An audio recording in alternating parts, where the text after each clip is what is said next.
ابلیس نے گمراہ کر دیا تھا. بھئی تو نے چوری کیوں کی؟ جی مجھے ابلیس نے. خدا ابلیس سے پوچھ رہا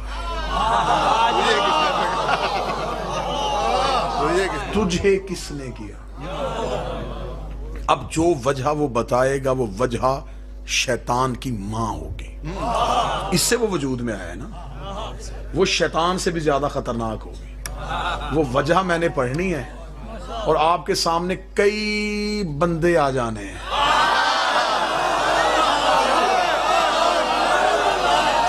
آپ فوراً یہی بیٹھے بیٹھے آپ اسی پنڈال میں بیٹھے بیٹھے آپ سوچیں گے یہ وجہ تو اس میں بھی ہے, یہ وجہ تو اس میں بھی ہے. بس خدا یہی چاہتا تھا. خدا نے کہا تو نے سجدہ کیوں نہیں کیا؟ وجہ بتا کے جا. اس نے کہا اس لیے نہیں کیا, انہوں نے نہیں کیا. نا نا نا نا نا نا نا نا. ابھی 5% مجمع کی سمجھ میں بات آئی ہے, 95% بندے بھی پیچھے ہیں. انہوں نے کیوں نہیں کیا؟ خدا نے کہا بس میں نے تیرے منہ سے یہ اقرار کروانا تھا. اوے بدبخت تو انہیں اپنے جیسا سمجھتا. آج پتہ چل گیا جو ان کو اپنے جیسا سمجھے بندہ نہیں ہوتا شیطان.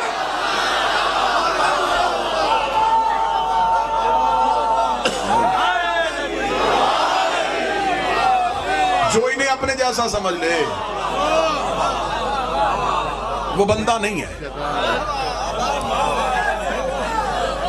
شیطان بھی نہیں. وہ کئی شیطان پیدا کرتا ہے.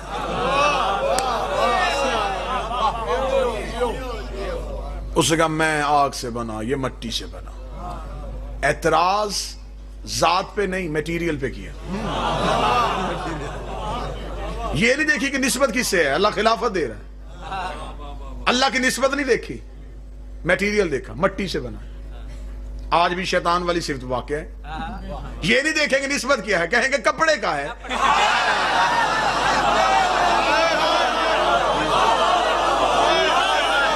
خدا نے کہا بس میں یہی اس کے منہ سے گلوانا چاہتا تھا. پھر اب علم بنانا, پھر تابوت بنانا, پھر تازیانہ بنانا. جو نسبت دیکھتا جائے وہ فرشتوں جیسا ہے, اور جو میٹیریل دیکھتا جائے وہ شیطان.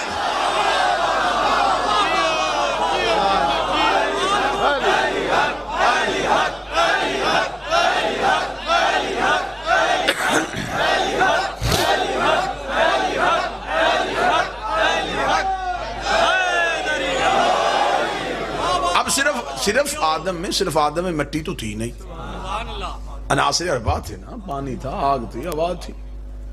اس نے 3 کا اقرار کر لیا, چوتھے کا انکار کر دیا.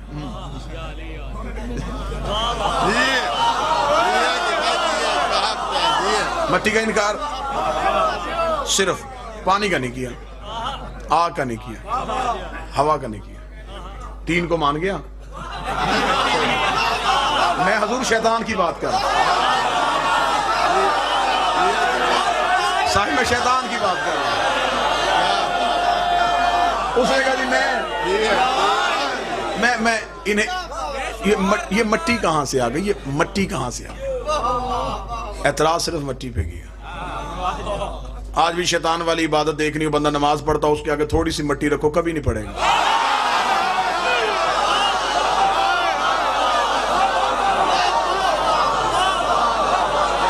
کہتا جی شیعہ مٹی کو آگے رکھ دو, مٹی نہ دیکھ نسبت دیکھ.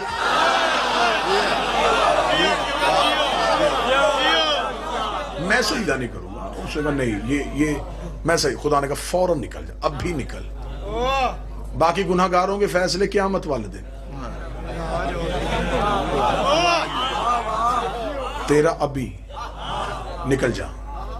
بارگاہ توحید کے دروازے پہ کھڑا ہوگا, اس نے کہا نکال, تو نے دیا ہے جا, میں رہا ہوں, لیکن جو عبادت کی تھی وہ کہاں گئی میری؟ بھئی جھوٹے کیے تھے, کیے تو تھے نا. ہاں اس نے مطالبہ کیا ہے, اس نے مانگا. اس نے کہا میں نے سجدے کیے ہیں, مجھے اجر دے, قیمت دے, ان کی جو بھی بنتی ہے قیمت دے.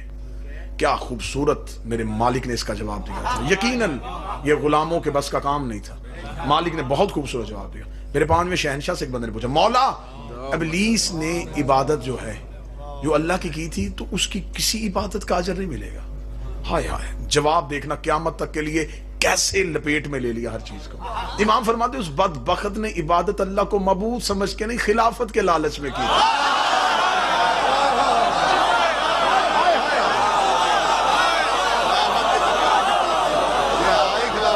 اس کے ذہن میں اللہ تو تھا ہی نہیں,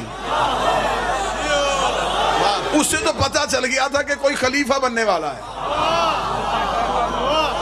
اس نے سجدے کرنے شروع کر دی.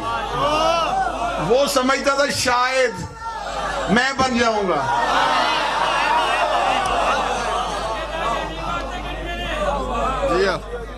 اس نے عبادت اللہ کو معبود سمجھ کے نہیں, خلافت کے لالچ میں کی تھی. یہ سمجھتا تھا کہ الیکشن ون سائیڈڈ ہو جائے گا. ابھی تو اس بدبخت کی کوئی بیٹی نہیں تھی.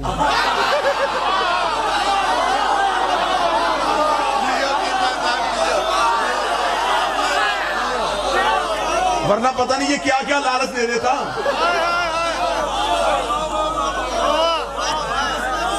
بات پہنچ رہی ہے کہ نہیں پہنچ رہی سب؟ اگر ادھر تک نہیں پہنچی تو ادھر والوں سے بعد میں پوچھ لیں. کیوں کیا؟ لالچ میں. مولا حسین یہ چاہتا تھا الیکشن ون سائیڈڈ ہوگا, میرے مقابلے پہ امیدوار ہی کوئی نہیں آئے گا. اتنی عبادت کروں گا کہ میری عبادت کی وجہ سے اللہ مجھے خلیفہ بنا دے گا. خدا نے کہا نہیں, میں خلافت زیادہ جھکنے کی وجہ سے نہیں دیتا. میرے ہاں خلافت کا قانون کثرت عبادت نے علم ہے. آدم کا مقابلہ کرنا ہے تو آدم جیسا عرفان لے کے آ, آدم جیسا علم لے کے تیرے پاس نہیں ہے تو اب تیری عبادت بھی کسی کام کی نہیں, کیونکہ تو نے میرا انکار نہیں, میری حجت کا انکار کر دیا. اور میرا قانون ہے, آج پہلے دن میں بنا رہا ہوں اور میں یہ قانون توڑوں گا نہیں. ابلیس نے کہا کون سا قانون؟ فرمایا میں اپنے منکر معاف کر سکتا ہوں, حجت کے. بن گیا قانون. مولا حسین کی قسم صاحبان یہ قانون بن گیا. خدا نے کہا اب یہ قانون بنے گا, اب میں اس قانون کو توڑوں گا نہیں. یہ میرا قانون ٹوٹے گا نہیں, یہ قانون اب چلے گا. میرا یہ قانون ہے کہ میں اپنے منکر معاف کر سکتا ہوں, حجت کے منکر معاف نہیں کر. قانون بن گیا. خدا نے کہا اب اس کو رائج کر دو. ایسا ہی ہوا. نوح کی بیوی, نوح کا بیٹا نبی کے گھر بیٹھ کے اللہ کا انکار کرتے رہے. خدا نے کچھ نہیں کہا. جناب نوح نے کہا میرے مالک یہ نہیں مان رہے. فرمایا کچھ نہیں ہوتا, مجھے نہیں مان رہے نا, یہ مجھے رب مان لیں گے تو میری ربوبیت میں اضافہ ہو جائے گا. نہیں مانتے تو چھوڑ دو. ان کے لیے تو اپنا ہدف نہ تبدیل کر. کئی مان بھی تو رہے ہیں نا, تو انہیں دیکھ, انہیں چھوڑ دے. گھر میں بیٹھے رہے, اللہ نے کچھ نہیں کہا. بلکہ یہاں تک لکھا ہوا ہے قصص الانبیاء میں, جناب نوح کو ملنے کے لیے ایک امتی آیا, وہ دروازے پہ گیا, اس نے دروازے پہ دستک دی, اندر سے نوح کی بیوی نکلی. اس نے کہا بی بی اللہ کا نبی کون؟ اس نے کہا کون اللہ کا نبی؟ اس نے کہا نوح نبی. اس نے کہا جانے دے, کوئی نبی نہیں ہے. نام تھا اس کا رابعہ. یہ تالیاں بجا کے لوگوں کو اکٹھا کرتی تھی, اکٹھا کر کے کہتی تھی معاذ اللہ دماغ پہ جنون ہو گیا ہے, زمین پہ خشکی ہے, اور یہ کہہ رہا ہے کہ میں سفینہ بنانے لگا. اس امتی نے آگے دروازے پہ دستک دی گیا تو اس نے پوچھا کہ نبی کہاں ہے؟ تو اس نے بی بی نے, اس عورت نے بدتمیزی کی. وہ سوچتا ہوا جا رہا تھا کہ جناب نوح کا سامنے سے آنا ہو گیا. جناب نوح کے سامنے گیا, قدموں پہ ہاتھ رکھے. جواب اس نے اس دور میں کیا تھا. کتنا پرانا دور ہے جناب نوح کا, اس دور میں جواب کیا تھا. آج بھی کئی سوالوں کے جواب اس جواب میں. میں جواب پڑھوں گا اور دیکھیے گا کئی سوالات آپ کے ذہنوں میں ہوں گے جن کا جواب مل جائے گا. اس نے جب نوح کے قدموں پہ ہاتھ رکھے گا, سرکار میں ملنے کے لیے گیا تھا, آپ کے دروازے پہ دستک دی تھی, تو اندر سے جس بی بی نے, جس عورت نے مجھے جواب دیا وہ کون تھی؟ بیوی ہے آپ کی؟ بیوی ہے میری. تو سرکار وہ تو مان بھی نہیں رہی تھی اور اس کے لہجے پہ گستاخی بھی بڑی تھی, تو آپ نے اسے گھر میں کیوں رکھا ہوا ہے؟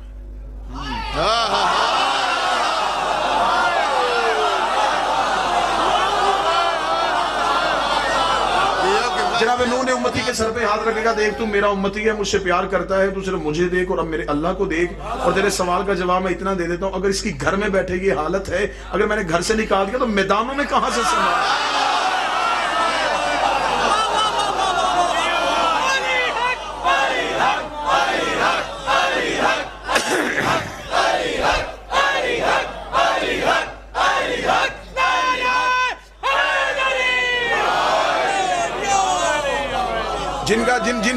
جن بچوں کا اسکول اور کالجز کے ساتھ تعلق ہے وہ میری اس بات پہ گواہی دے دیں گے، اکثر ٹیچر شرارتی بچوں کو قریب بٹھا لیتے ہیں،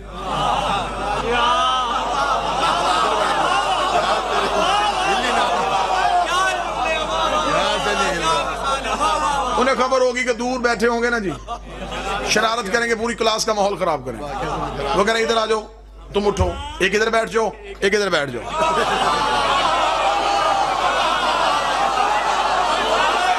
ان سماعتوں کو اب کوئی حرکت نہ کرنا، میری تم پہ نظر ہے، کوئی باہر سے آیا اس نے کہا بڑے لاڈلے ہیں قریب بیٹھے،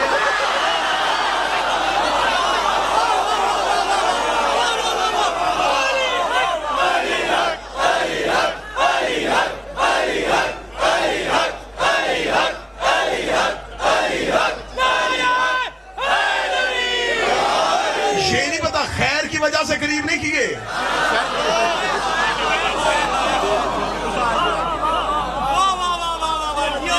ایسا ہونا چاہیے کہ کچھ نام پڑھ کے بھی کچھ پڑھا جا سکے۔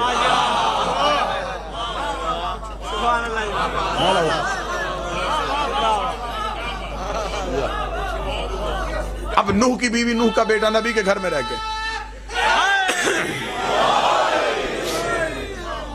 بسم اللہ سرکار، میں کوشش کروں گا کیونکہ کل والی بس ایک مجلس باقی اور اس میں زیادہ سے زیادہ جتنا ہو سکے میں مواد آپ کی سماعتوں کو ہدیہ کروں، اور اوپر سے یہ جو میری کلائی پہ 3 ہیں ان پہ بھی میرا کنٹرول کوئی نہیں،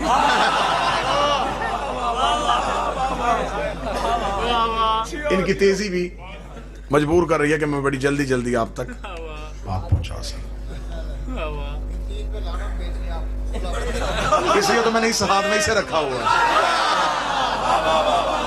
متوجہ صاحب، نوح کی بیوی، نوح کا بیٹا نبی کے گھر میں رہ کے اللہ کا انکار کرتے رہے، خدا نے کچھ نہیں کہا، لیکن جب نوح کا بیٹا نبی کو چھوڑ کے بھاگا، وہ پہاڑی کے اوپر کھڑا تھا، خدا نے کہا جتنا اونچا جا سکتا ہے جا، میں تیری انتہا دیکھوں گا، تو کہاں تک بھاگے گا؟ نبی نے کہا آ جا، وہ پہاڑ پہ چڑھ گیا۔ اچھا، حجت کا منکر جب بھی حجت کو چھوڑتا ہے،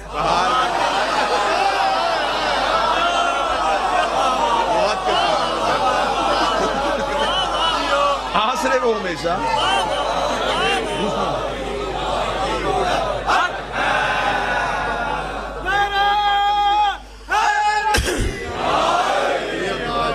پہاڑوں، کیونکہ پہاڑ پتھر کے ہوتے ہیں، پتھروں سے ان کے پرانے تعلقوں کو رشتے ہوتے ہیں، کسی نہ کسی دور میں کبھی نہ کبھی انہیں بھی تو خدا انہوں نے کہا ہوتا ہے۔ اب وہ پہاڑ پہ چڑھ رہا ہے، نبی بلا رہا، آجا آجا یا بنیا ارکب معنا، بیٹا میری کشتی پہ بیٹھ جا۔ نبی نے نبی بن کے بلایا، نہیں آیا، پہلے باپ بن کے بلایا، نہیں آیا، پھر نبی بن کے بلایا، نہیں آیا، حجت بن کے بلایا، نہیں آیا، جب بالکل پانی میں ڈوبنے لگا، نوح نے منہ آسمان کی طرف کہا میرے اللہ بچ سکتا ہے؟ فرمایا بچانا کیوں چاہتا ہے؟ میرے مالک میرا بیٹا ہے۔ فرمایا کشتی چلا، میں نے تیرے شجرے سے نکال دیا۔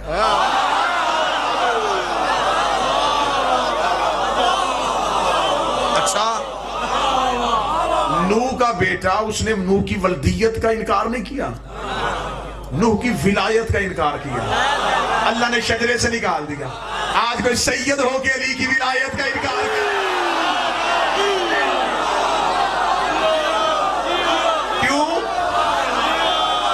میں تیری سیادت کو دیکھوں؟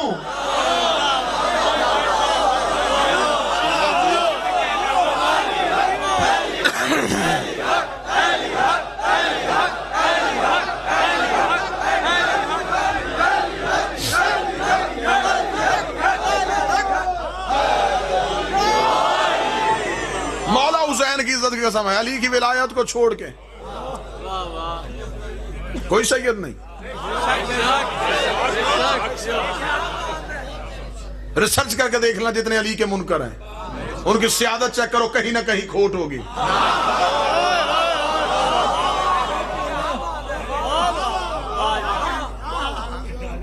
جسے خبر ہو کہ میرا علی سے تعلق ہے پھر وہ اس تعلق کو ہی چھوڑ دے جس کی وجہ سے یہ معتبر ہو.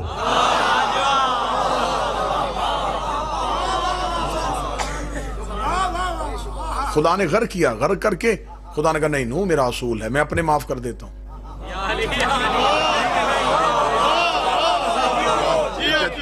حجت کے معاف نہیں کرتا. نو کا دور گزر گیا, موسیٰ دنیا میں آ گئے. ایک نے کہہ دیا میں اللہ ہوں, نام اس کا فرعون تھا. رزق بھی اللہ دیتا رہا, زندگی بھی اللہ دیتا رہا, صحت بھی اللہ دیتا رہا, حکومت بھی دیتا رہا, دربار بھی دیتا رہا, سب کچھ دے دیا. موسیٰ نے کہا میرے مالک گھر کر, فرمایا بیٹھا رہنے دے. اور مجھے بھی تو پتا چلے نا موسیٰ میرے کون ہے. بیٹھا رہنے دے. کتنی دیر بیٹھا رہے گا؟ اس کو یہ نہیں پتا یہ رب بن تو بیٹھا ہے, لیکن یہ نہیں پتا کہ رب بن کے پھر کرنا کیا کیا کرنا. پول کھل گیا جب قوم نے کہا بارش بھیج, پھر گر گیا سچے کے سامنے. اور یہی وجہ ہے کہ جھوٹا جب پھنس جاتا تو پھر سچے کے سامنے گر جاتا. یہی تو ہے نا, جھوٹ زیادہ دیر کب چلتا ہے. پھر فرعون کو گرنا پڑا, فرعون گر گیا, خدا نے کچھ نہیں کہا. لیکن جب یہ موسیٰ کے پیچھے دوڑا خدا نے کہا نہیں اب اس کو عبرت ناک موت دوں گا. میرے مالک اس دن کیوں نہیں دی جس دن تخت پہ بیٹھ کر انا ربکم الاعلی میں رب ہوں, فرمایا میرا منکر تھا معاف کیا.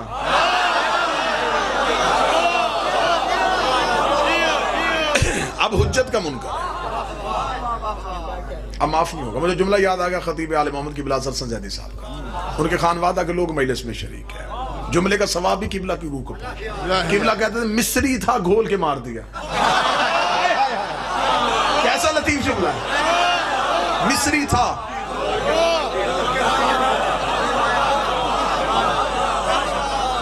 گھول کے مار دیا. غر کیوں ہوا؟ حجت کے انکار کی وجہ سے. نمرود اللہ کا منکر, کچھ نہیں کہا. ابراہیم کا دشمن بنا, خدا نے کہا نا نمرود اپنے معاف کر دیتا ہوں. حجت کے منکر معاف نہیں کرتا. ملتان والوں مجھے مولا حسین کی عزت قسم پوری رات بٹھائے رکھو مجھے یہاں پہ. قرآن یہاں سامنے رکھ دو, ایک ایک نبی کا قصہ نکال کے نتیجہ یہی نکلے گا اس نے اپنے معاف کیے, حجت کے منکر معاف نہیں کیے. ہمارے نبی کا دور آ گیا, مکے میں زمانہ تھا نبی کا. نبی دنیا کو کہہ رہے تھے ایھا الناس قولوا لا الہ الا اللہ, انسانوں کہو اللہ ایک ہے.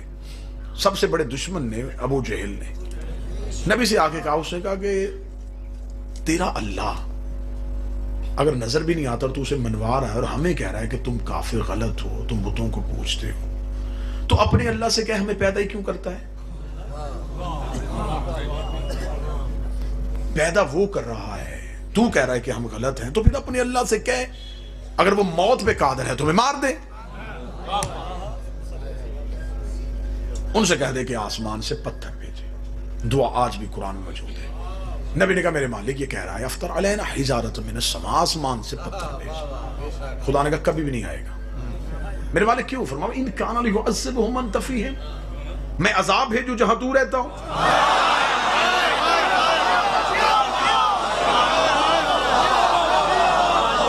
پھر تجھے رحمت کیوں بنایا؟ رحمت بھی ہو عذاب بھی آ جائے, چھوڑ دے انہیں. یہ کون ہے؟ فرمایا یہ مکے میں 3 ہے اور نہیں مان رہے. یہ ابو جہل نہیں مان رہا, یہ ابو لہب نہیں مان رہا, یہ ابو سفیان نہیں مان رہا.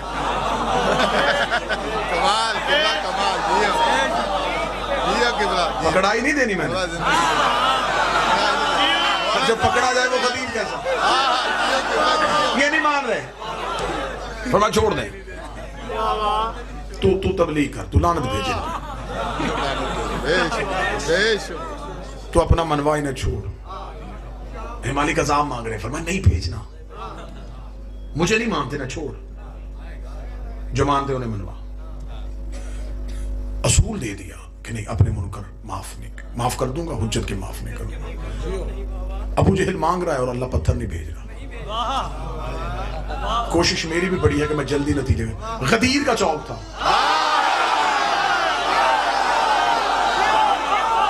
کائنات کے سب سے پہلے مقصر نے کھڑے ہو کے علی کی ولایت کا انکار کر دیا، جبکہ وہ لا الہ کو بھی مانتا تھا، محمد رسول اللہ کو بھی مانتا تھا. خدا نے لمحہ دیر نہیں کی، خدا نے فوراً آسمان سے پتھر بھیج کے اس کے سر پہ مار کے اسے 2 حصوں میں تقسیم کر کے محمد اعلان کر دے اپنے معاف کر دیتا ہوں، حجت کے معاف.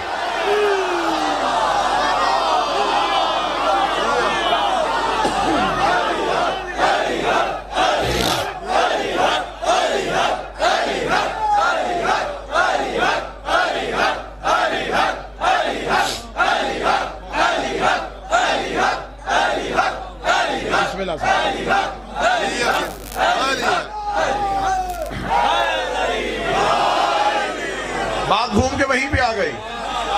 وہاں بھی ایک اٹھا تھا،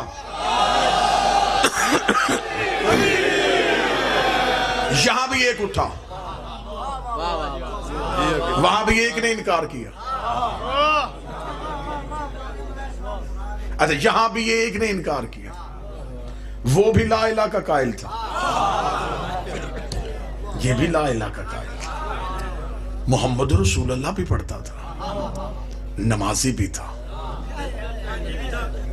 حاجت بالکل ابھی کر کے آیا. تھوڑا عرصہ بیت جاتا نا تو بندے کہہ سکتے تھے ایمی علی کی وجہ سے کہوں اس نے تو پیچھے گناہ کیا تھا، پچھلے تو معاف کروا کے آ گیا.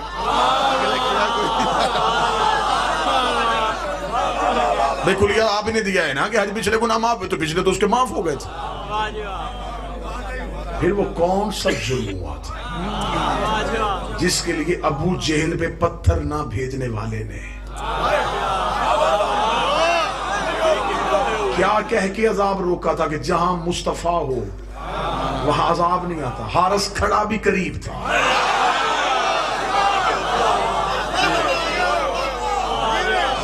میری مالک یہاں رحمت للعالمین موجود نہیں. فرمایا میں علی کے معاملے میں بڑا سخت ہوں، میں لا الہ کا منکر معاف کر سکتا ہوں، علی ولی اللہ کا منکر جہاں بھی کھڑا ہو.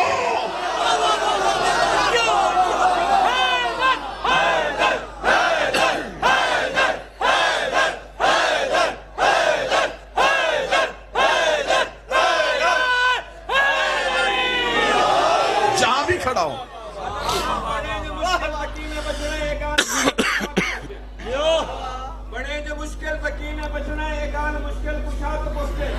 علی دا رتبہ کیا نہ ساواں نبی تو کوشکن خدا تو کوشکن بڑے جو مشکل تکی میں بچنا ہے گان مشکل کچھا تو کوشکن علی دا رتبہ میں کیا نہ ساواں نبی تو کوشکن خدا تو کوشکن بلائے حیدر دا کیا مزہ ہے عدم دی کھوٹی ہوا تو کوشکن سبب حیدر دی کیا سزا ہے گان جنرال ضیاء تو کوشکن. متوجہ صاحب آن رہی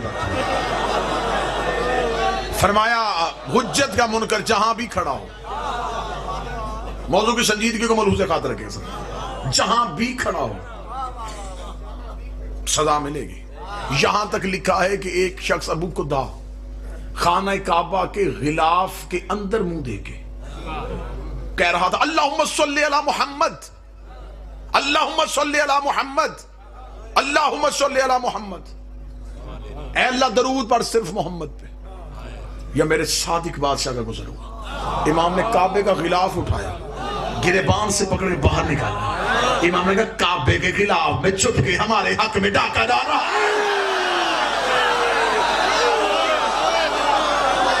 اس کا مطلب ہے کہ ان کی ولایت کا منکر غلاف میں بھی چھپا ہو.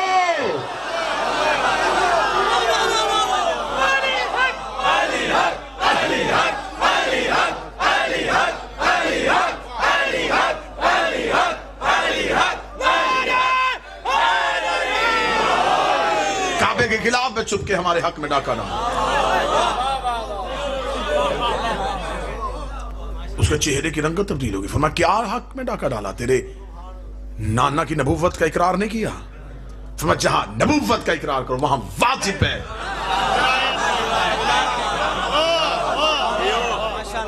ہمارا بھی اقرار کرو. اس کا مطلب ہے کہ بندہ نماز میں صرف اقرار رسالت کر کے چپ ہو کے چلا جائے.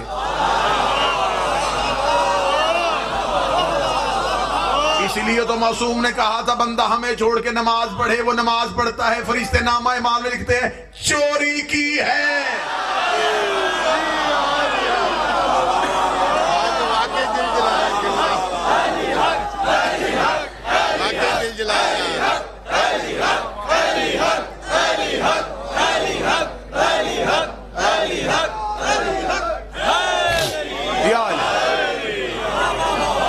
مولا حسین عزت عطا فرمائے.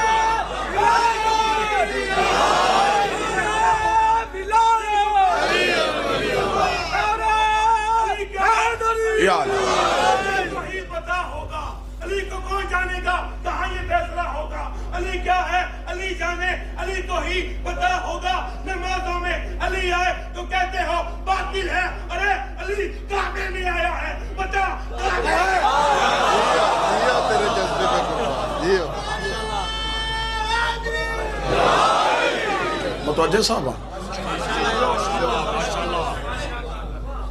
اقرار یہ ہے کہ اگر توحید کا اقرار کرے تو صرف اللہم صلی علی محمد نہیں، پھر انہیں ایسے تسلیم کرو جیسے تسلیم کرنے کا حق ہے.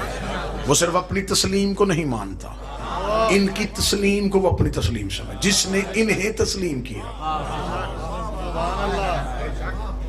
وہ خدا کہتا ہے میں اپنا ملک جسے چاہوں عطا کر دیتا. مولا حسین کی عزت کی قسم، سیدہ کی حویلی میں ایسے ایسے لوگ رہتے ہیں کہ جو صرف اللہ کو نہیں چاہتے، وہ خود انہیں چاہتا.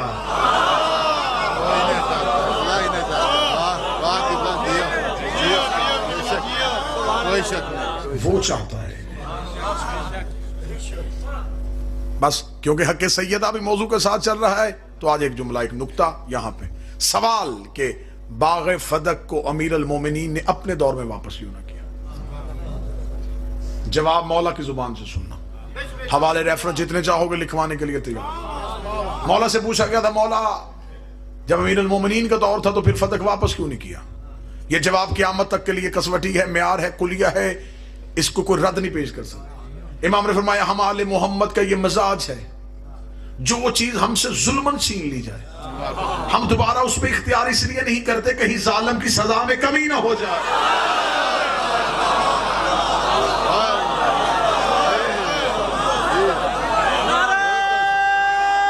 مولا حسین عزت ہم اس پہ دوبارہ اختیار اس لیے نہیں کرتے کہیں ظالم کی سزا میں کمی نہ ہو. اس پہ 1000 حوالوں کے ایسے ایسے دلائل دیے جا سکتے کہ یہی وجہ تھی کہ جب رسول مکہ میں تھے تو رسالت مآب اپنے آبائی گھر میں رہتے تھے جو جناب عبداللہ جناب عبد المطلب کا تھا.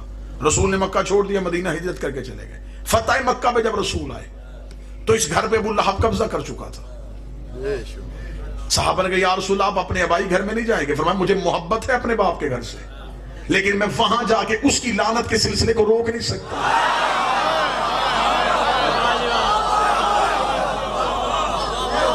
یہ قابض رہے تاکہ لعنت کا سلسلہ جاری رہے. تیسرا ایک واقعہ ربط کر دیتا. چوتھے امام سے ایک بندے نے پوچھا تھا مولا قتل حسین کا بدلہ کس نے لینا ہے؟ فرمایا ہمارے آخری بیٹے نے. اس کا مولا آپ امام نہیں، آپ علی کے بیٹے نہیں، آپ کی رگوں میں علی کا خون نہیں، آپ چشمدید گواہ ہیں کربلا کے، حسین کے بعد بلا فصل بھی تھے، حق آپ کا زیادہ نہیں تھا کہ آپ قتل حسین کا بدلہ لیتے. اگر بدلہ امام ہی نے لینا ہے تو 12ویں کے ذمہ کیوں ہے؟ حق میں پورا مجمع اٹھ کے کھڑا بھی ہو جائے. امام کے جواب کا وزن پھر بھی زیادہ ہے. امام نے فرمایا اگر میں بدلہ لیتا تو صرف اس دور کے یزیدیوں سے لیتا. بدلہ 12ویں نے لینا ہے تاکہ ہر دور کے یزیدی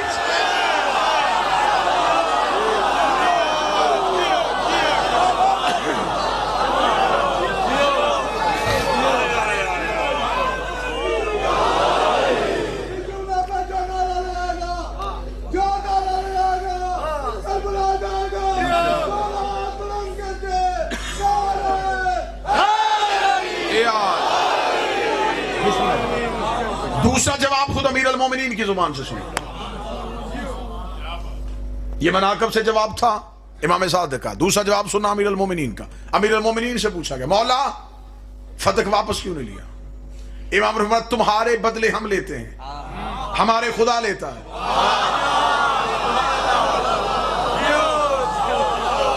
ہم اپنے بدلے خود نہیں لیتے کیونکہ تمہارے نفوس کے ہم مالک ہیں.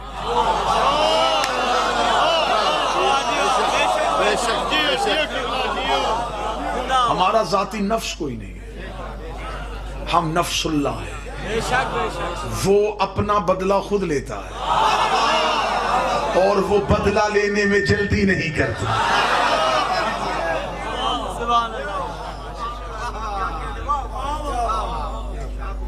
اگر امیر المومنین فتح واپس لے لیتے تو پھر لعنت کا سلسلہ تو وہیں رک جاتا. سیدہ دربار میں گئی ہی منافقت کے چہرے سے نقاب اٹھانے.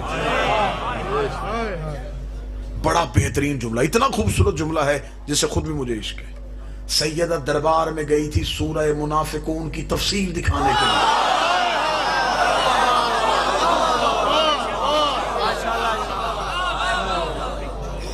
اتنا گہرا چھپ گیا تھا منافق اسلام کے پردے میں کہ اسے اسلام کی جڑوں سے نکالنا مشکل ہو رہا تھا. یہ کام تلوار نہیں کر سکتی تھی.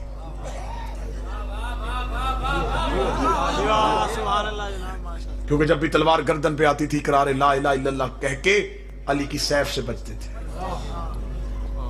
اس کام کے لیے تلوار کی دھار نہیں چاہیے تھی, یہاں خطبے کی للکار چاہیے تھی. حکمت سیدہ دیکھنا, جو کام نبی سے نہ ہوا,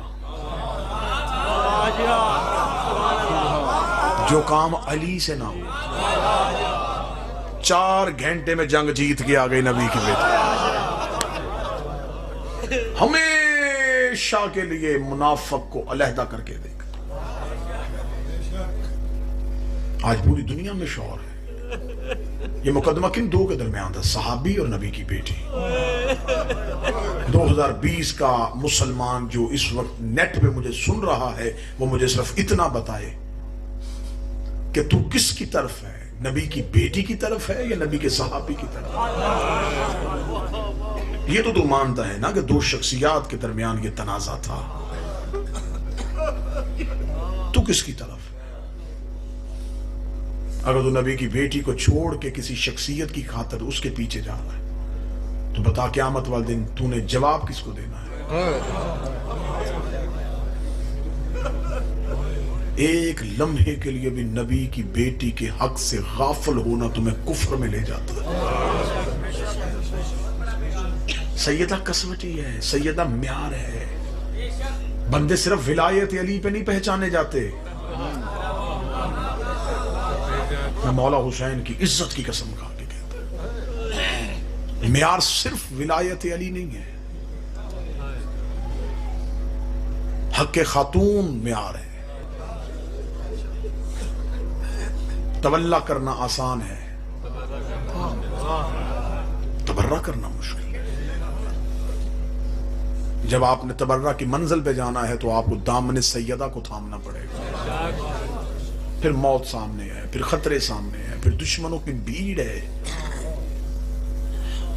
پھر تلواروں کا شور ہے, پھر نیزے ہیں.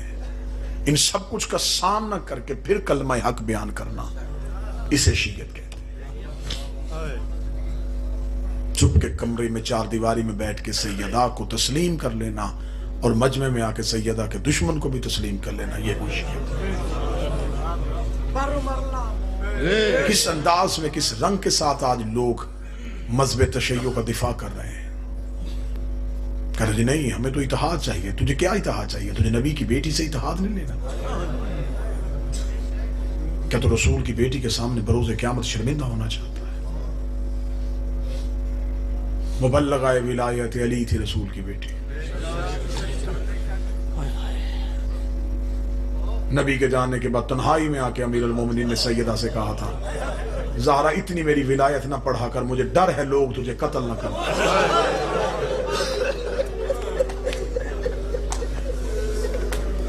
مولا حسین کی عزت کی قسم, ولایت علی کی تبلیغ کرنا موت سے کھیلنا. جہاں نبی کی بیٹی محفوظ نہ رہی.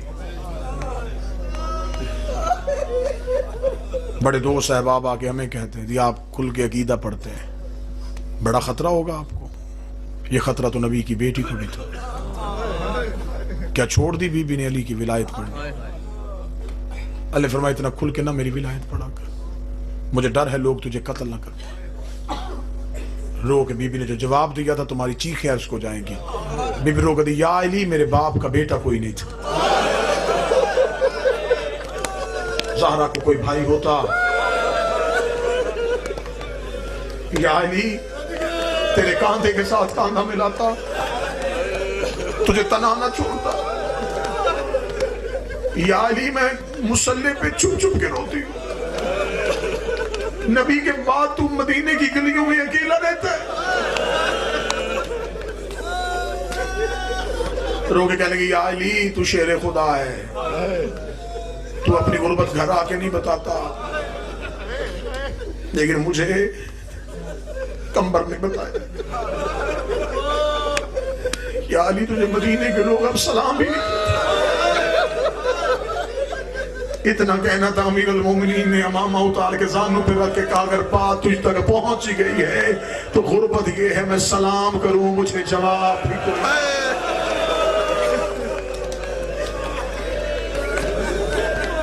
مجھے گلیوں میں گزرتے ہوئے کو دیکھ کے اشارے کر کے کہتا ہے یہ تھا جس کا غدیر میں اعلان کیا. زہرا مجھے مدینے کے بازار میں نہیں جا سکتا, مجھے یہ مسجد میں نماز نہیں پڑھنے دیتا.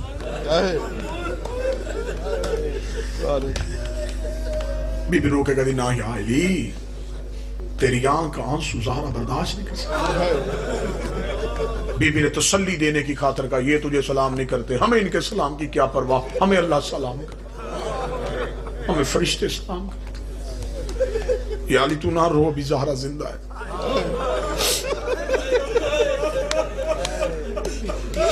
تسلی بن گئی, ٹیک بن گئی علی کی سیدہ. ہم آپ کے ڈر سے صرف اتنا پڑھ لیتے ہیں کہ ایک دربار میں گئی تھی. اگر ملتان سن سکے تو نبی کے جانے کے بعد ایک ایک صحابی کے دروازے پہ گئی تھی. تمہیں ہم نے بی بی کا ایک بار جانا سنایا ہے. ایک ایک صحابی کے دروازے پہ جاتی, دستک دے کے کہتی میں فاطمہ بنت محمد چل کے تمہارے دروازے پہ آئی ہوں. لوگ پوچھتے زہرا کیوں آئی ہو؟ رو کری بھول گئے غدیر میں علی کی ولایت کا. تم نے تنہا کر دیا مدینے کی گلیوں میں علی کو. میں رسول کی بیٹی تمہیں تمہارے گھر کہنے آئی ہوں, علی کی ولایت کا جو اقرار غدیر پہ کیا تھا اسے پورا کرو. لوگ دروازے بند کر دیتے, تھک کے زہرا واپس آئی. سیدہ کے مصائب میں اونچی آواز میں رونا سیدہ کی سنت ہے. سیدہ آہستہ روتی تو مدینے کے لوگ علی سے نہ کہتے کہ زہرا سے کہے یا دن کو رویا کرے یا رات کو. اس کے رونے کی وجہ سے ہمارے بچوں کو نیند نہیں. سیدہ کی تدفین کے بعد علی نے مدینے کے چوک میں ایک اعلان کیا تھا جس کو سن کے علی کے نوکروں نے دیواروں پہ سر مارے تھے. اللہ جانے وہ اعلان میں پڑھوں گا تو ملتان برداشت کیسے کرے گا. زہرا کو دفنانے کے بعد علی نے مدینے کے چوک میں آ کے کہا مدینے والوں سکون کی نیند سو جاؤ. رونے والی دنیا سے چلی گئی. میرے حسن حسین یتیم ہو. حوصلہ حوصلہ حوصلہ. میرے حسن حسین یتیم ہو. رونے والی دنیا سے چلے, سادات سے معافی مانگ کے بس ایک درد اور ہے, اس کے بعد دو جملے مصیبت کے پڑھ دوں گا. نہ زہرا اتنی کھل کے میری ولایت پڑھ. باقر شاہ جی جتنے سادات بیٹھے مجھے جملہ معاف کرنا. علمدار شاہ جی روتے ہوئے جب سیدہ کی آخری رات تھی نا, بی بی کی آخری رات, امیر المومنین بی بی کے حجرے میں آئے, مٹی پہ بیٹھ گئے علی.